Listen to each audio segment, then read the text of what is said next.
Welcome to the Unitarian Universalist Society of Bangor.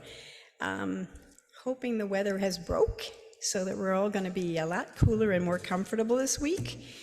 Thank you for all being here. We are full-hearted, some emotions for being with Rev Rebecca today at her last service with us. Please be sure to join the party in the Dorothy, and if you haven't noticed, we have this beautiful cake as our centerpiece on the altar today. We also want to welcome Amy Irish as our guest musician today. Announcements. I actually didn't look to see if there were any really. We don't have a whole lot going on in August in church. We have a word from Sue McKay just to say huge hearts of gratitude and thanks for all those who donated in an emergency sort of budget crisis way to deal with a shortfall that we had in our calendar budget year and cash flow, and sounds like enough people stepped up that we're pretty good right now. So that's amazing. Thank you very much. We have boxes starting to be built up in the Dorothy full of books and CDs. Keep rummaging around your closets, your living rooms, your bookshelves, your bedrooms, wherever you stash books, attics, garages, for our big book sale, which I believe, Sue, correct me, I think it's September 16th, Saturday the 16th, in the Dorothy. It's going to be set up in a very unique and different way than just scattered all about in the vestry like we usually do for the yard sale. These are books and CDs that we're asking in excellent condition. This is a fundraiser for the church, so we're hoping it to be another great success. So you can bring everything in this next few weeks. I think that's it. Oh, yes, of course.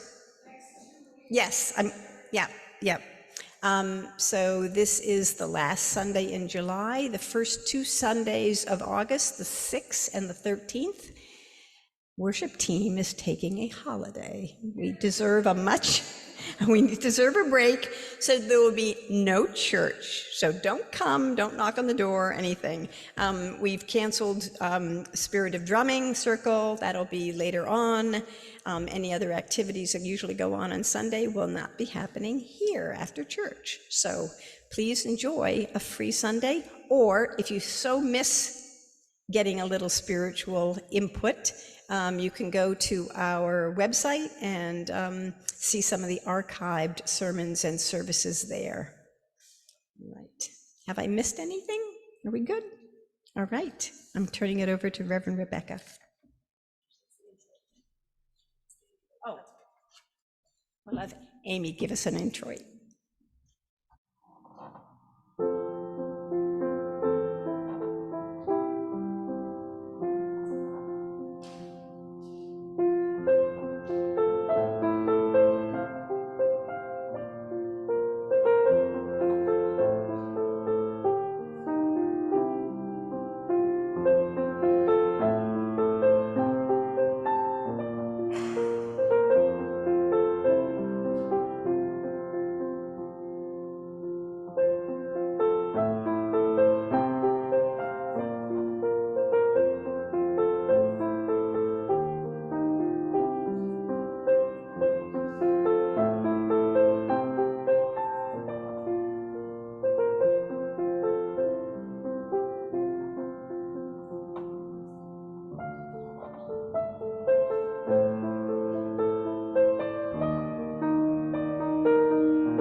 Again, welcome. Before I begin with these opening words, I want to acknowledge that the land on which we gather is unceded territory of the Wabanaki people, and we are grateful to be in this beautiful place. I'm Rev Rebecca Liberty, and I have had the honor and privilege of being your sabbatical minister for these 6 months, and I thank you for having welcomed me here. It is a challenge to mark this moment today, the end point of the 6 months. It's challenging because 6 months are too long to be a short time and too short to be a long time. It's short enough that there are many of you I didn't even get the chance to know yet. And there are also some of you with whom I've spent some significant time tending to worship and pastoral care and other things that came up, other chances for conversation. And plus, this is a strange goodbye because we're not really going anywhere. I live in the neighborhood. I might see you at the grocery store or at the park with my family. If you are new or visiting today, welcome to an odd day with some mixed feelings, lots of gratitude and some bittersweetness too, as this role comes to an end. And maybe there's even a little anxiety as we remember again how fast time seems to fly. But even as time flies, the wheel of the year offers some helpful moments for marking that time. I started with you in beginning of February at the time that pagans and others recognize as Imbolc, the halfway point between the winter solstice and spring equinox. At that time, we noticed what is stirring underground and nurtured the hope of eventual spring. And now it is the time of Lammas, halfway between the summer solstice and fall equinox, which celebrates the earliest part of the harvest and calls our attention to the tending of gardens. Anybody tending gardens these days? Anybody beginning to harvest some things from those gardens? Yes, the tending that nurtures the growth. So this time offers a moment for gratitude in a process that is still unfolding. So in that spirit of gratitude for tending and openness to growth that is still to come, let us light the chalice. And Evan is lighting our chalice today, thank you. These words are by Catherine Callahan, entitled, "Let the Chalice Connect Us." As the chalice is lit, let us come together into the sacred space we have created. Let the cares of the day fall away, and know that here is a place for quiet reflection, for a pause in our lives, for breathing into our true selves. Let what is said and felt here add richness to the dimensions of our lives and spiritual practices. We are strong together in community. We share the experience of being human. Let the warmth of the chalice lit during our time together connect us and carry us into the world. And in that spirit of community and connection, we sing our hymn, which is 1021 in the teal hymnal. You'll also see the words on the screen.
Before I invite the kids to come forward and gather here, I want to say a few words about this time for all ages. The theme of today is connections and community, as probably already is obvious. And one of the ways we picture those connections can be through weaving or knitting in the way that we're all sort of interwoven that way. And when I first started here with you all, I was presented with this beautiful knitted shawl. And I was asked to bring it back today. And I'm going to invite Kathy to come forward and tell me why. And I think she might, I think there's a blessing involved, and maybe we could invite any kids who want to come forward to help with that and maybe lay a hand on. We didn't talk about that, but would that work? Yeah, if any of the children want to come forward, or the young at heart.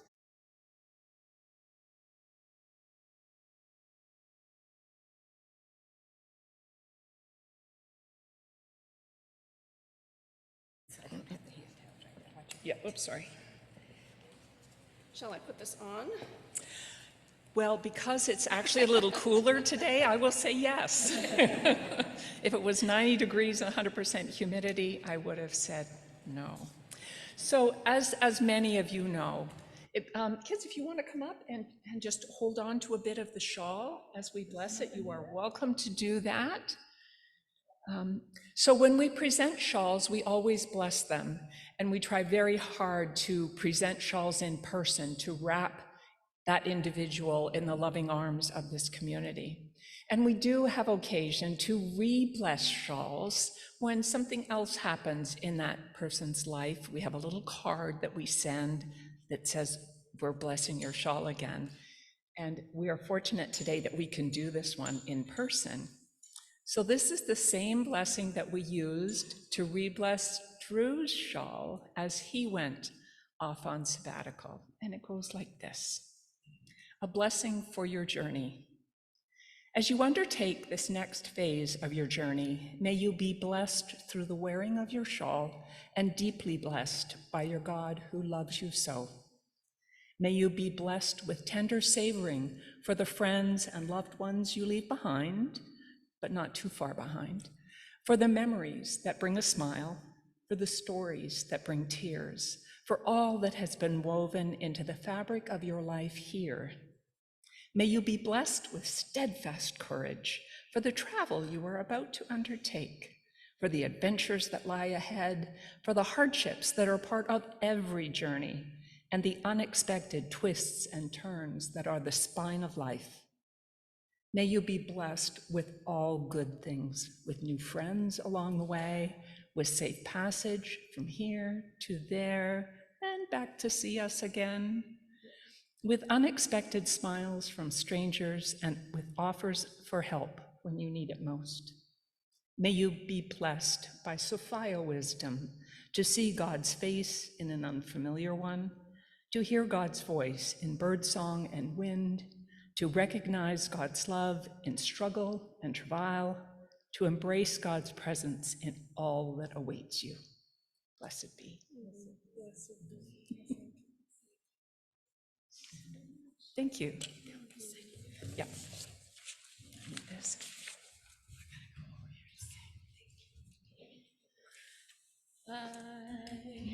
I belong to you. You belong to me. We all belong to each other, and that sets us free.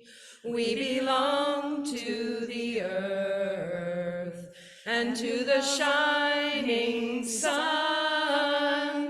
We all belong to each other, yes, everyone.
the time to be blessed by your generous contributions to this beloved community.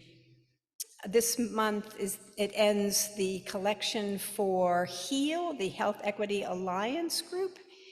You'll find more about those in the e-weekly, those people. I did not get a chance to pick somebody to pass the plate, so if I have 2 volunteers, that would be nice.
I've chosen the reading for this morning because it's one of my favorite Marge Piercy poems, The Seven of Pentacles.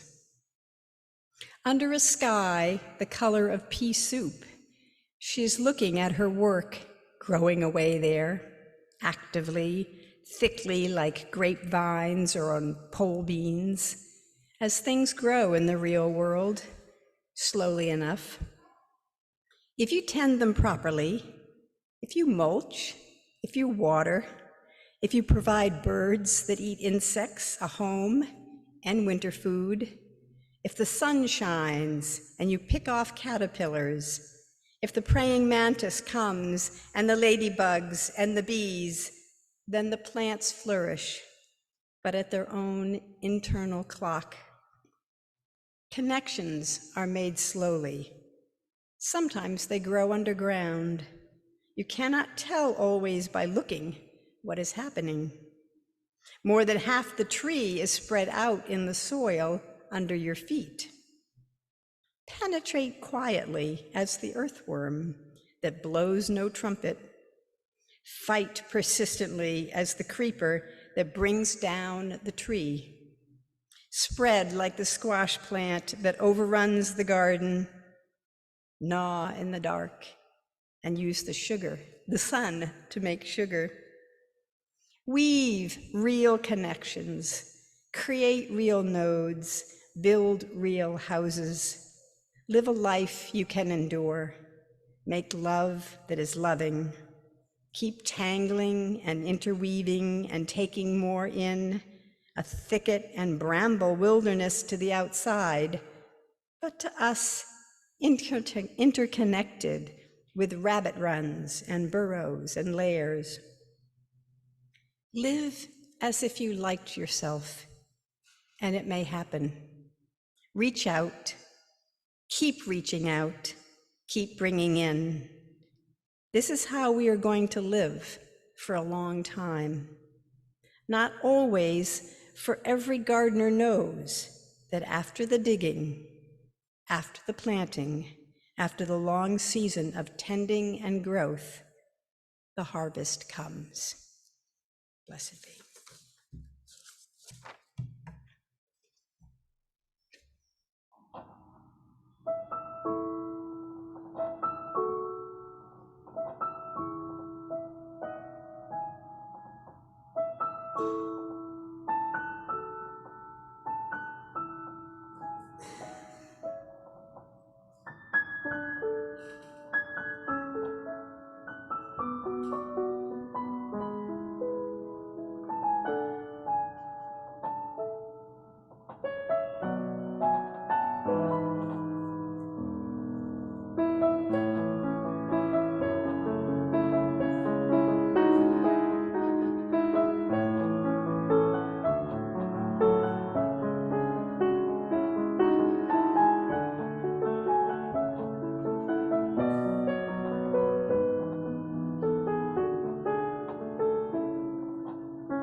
On this last day as your sabbatical minister, there are so many things I would like to say, and a number of things that some of you have asked me to talk about as well.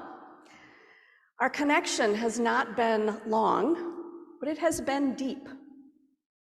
We have tended this community together in the absence of Reverend Drew, and some things have begun to grow. But how to name those when we're still in the middle of that story? You won't see Reverend Drew for some weeks yet. He will have grown during his sabbatical, as you have during this time. It will take a while to figure out how those different kinds of growth will come back together. So even though we can't say anything definitive yet about the harvest, there are many different sermons I could give today about what is growing. And they would all of those sermons would be enriched by the UUSB members who responded to my invitation to share thoughts and experiences of community. Thank you. It does seem right to talk about community today and the ways we have been tending it together over these months. So I could give a sermon about how I witnessed you all giving of yourselves, investing in the life of this community.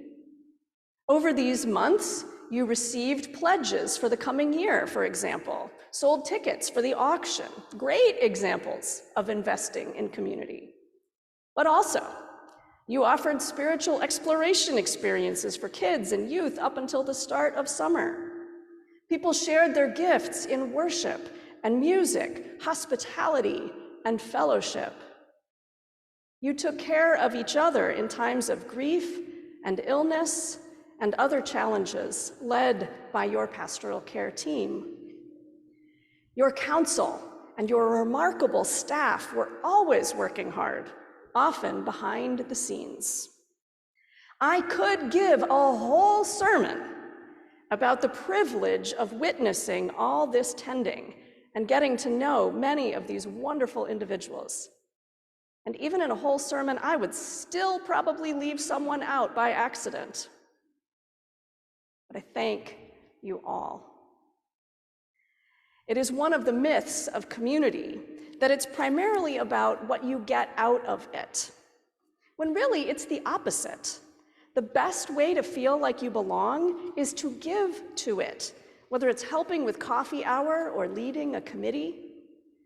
And those two things are connected, as one of you told me. You get out of it what you put into it. After we were talking last time I was here about paying attention, one of you mentioned how community requires paying attention to each other. Like, for example, playing in a bluegrass band. You only know what to play next if you're paying attention to what everyone else is playing. And I could give a whole sermon on the ways that you pay attention to each other in this community, through the weekly sharing of joys and sorrows, the receiving of new members, as you did in April, and grieving losses deeply also. During these months, we experienced the void and remembered with joy two special people who gave of themselves to this community, Nancy Rampey and Judy Boothby. So I could give a whole sermon about the sacredness of these connections made through giving of yourself in community and having it received. And that would be a sermon on how we belong.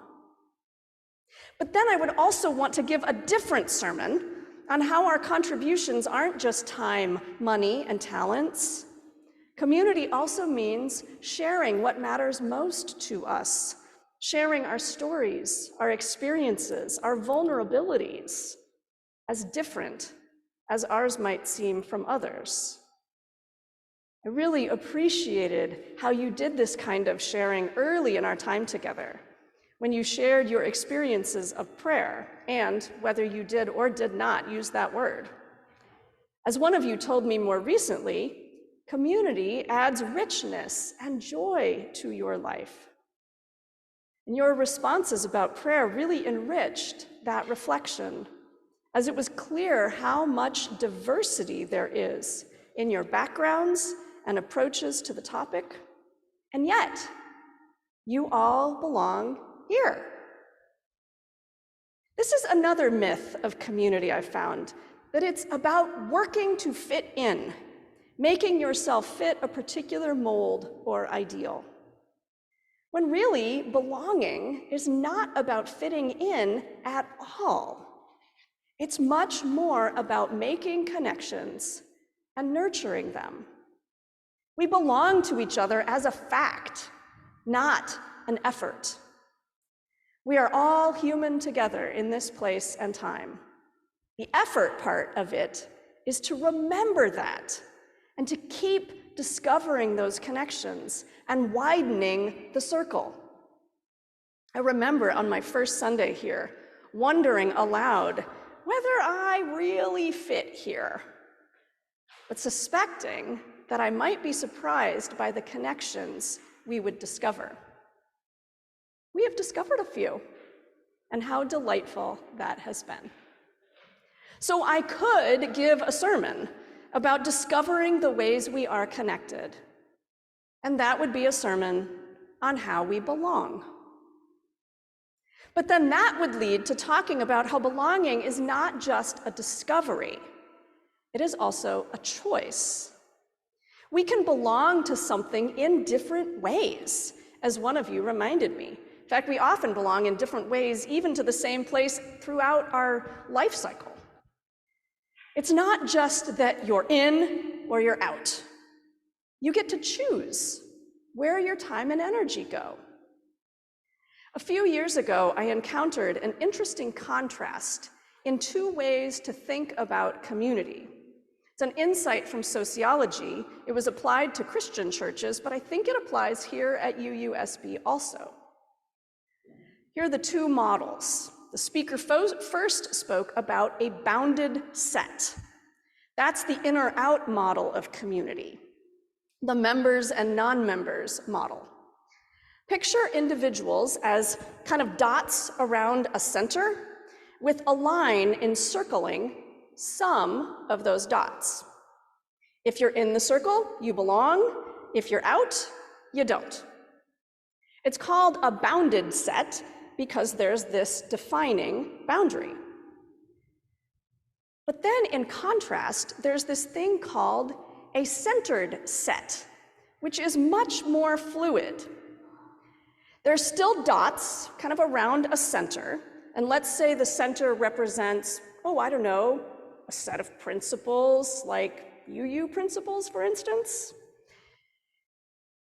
So the center represents a set of principles, dots all around the center, but there's not a clear boundary around any dots.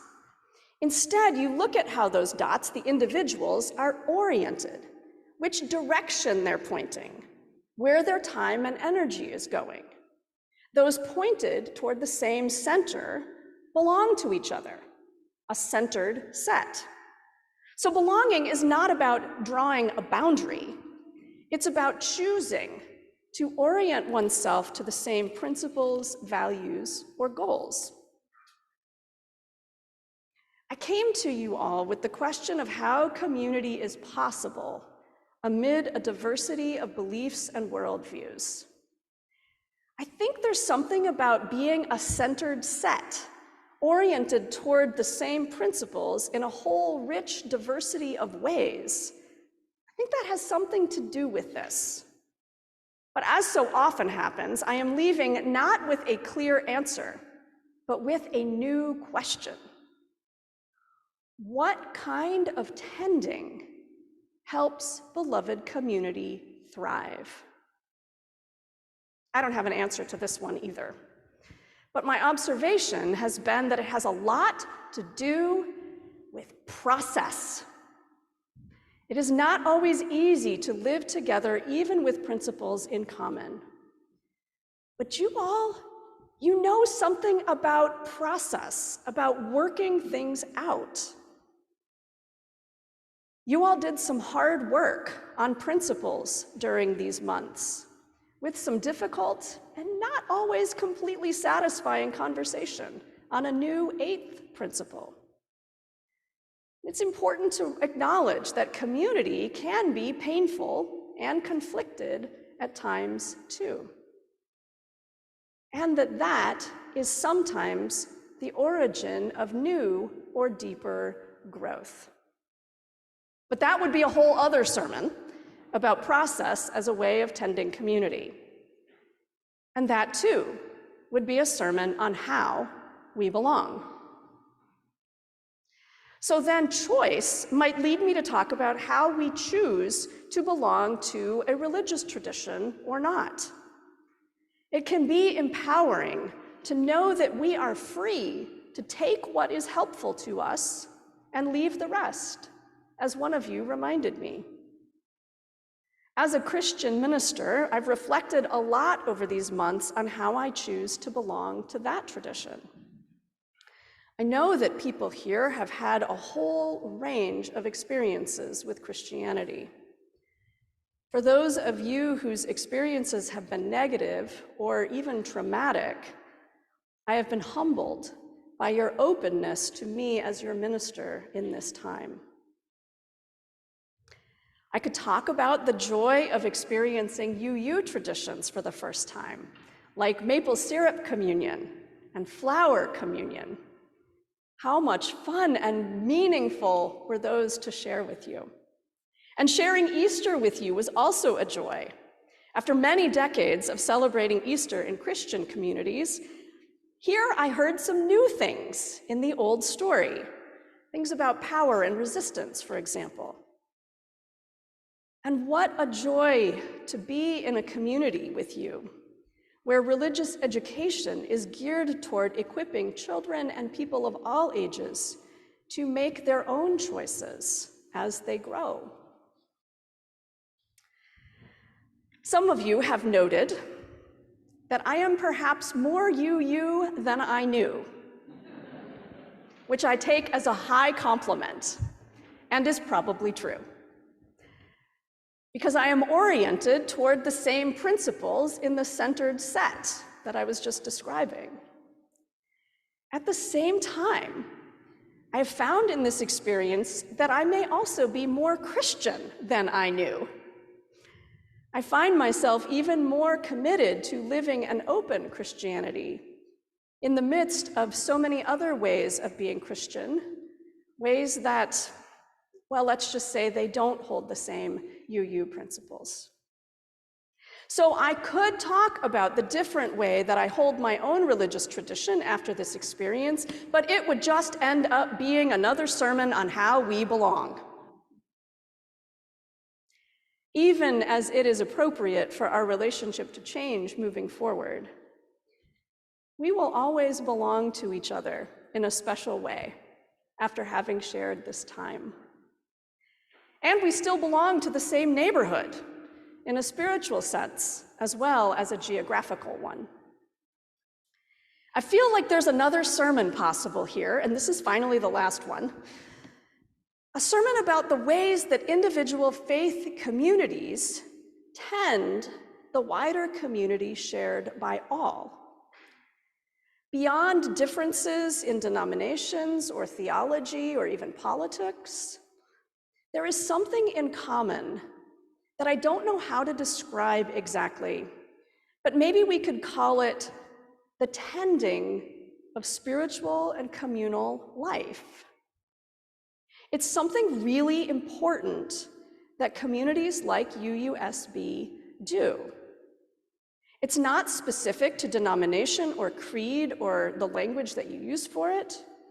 People of faith and people committed to spiritual principles do some really important work of tending the connections between people and the rest of the natural world.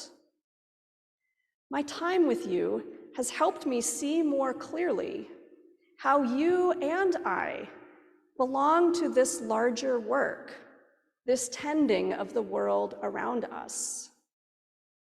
And if I could find a way to describe it, it would be a sermon on how we belong. So many sermons I could give this morning, but I guess by now it's clear that what I really want to say is that I am amazed and humbled by and ever so grateful for how we belong. Blessed be, and amen.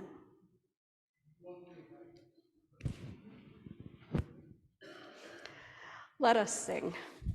If you're looking in the teal hymnal, it is number 1008, and it's also on the screen.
Rebecca's going, what are you doing? I'm not done yet.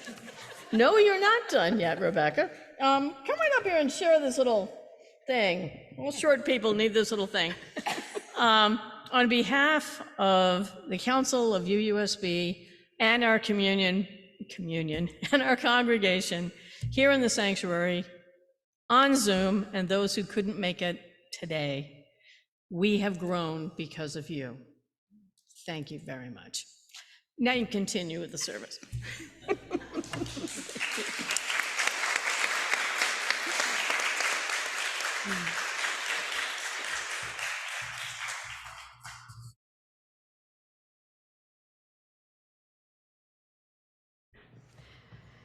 It is time to extinguish the chalice. There is more growth to come. We are in the middle of our stories. And so these words seem appropriate from Dag Hammarskjöld, the former Secretary General of the United Nations. For all that has been, thanks. For all that shall be, yes. Amen, and blessed be.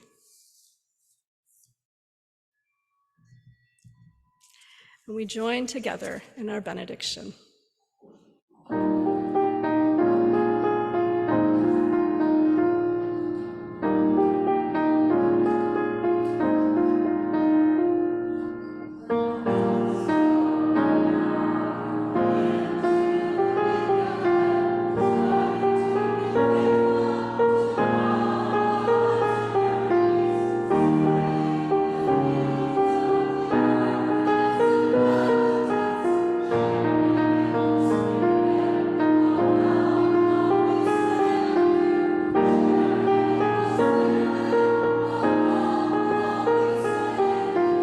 you.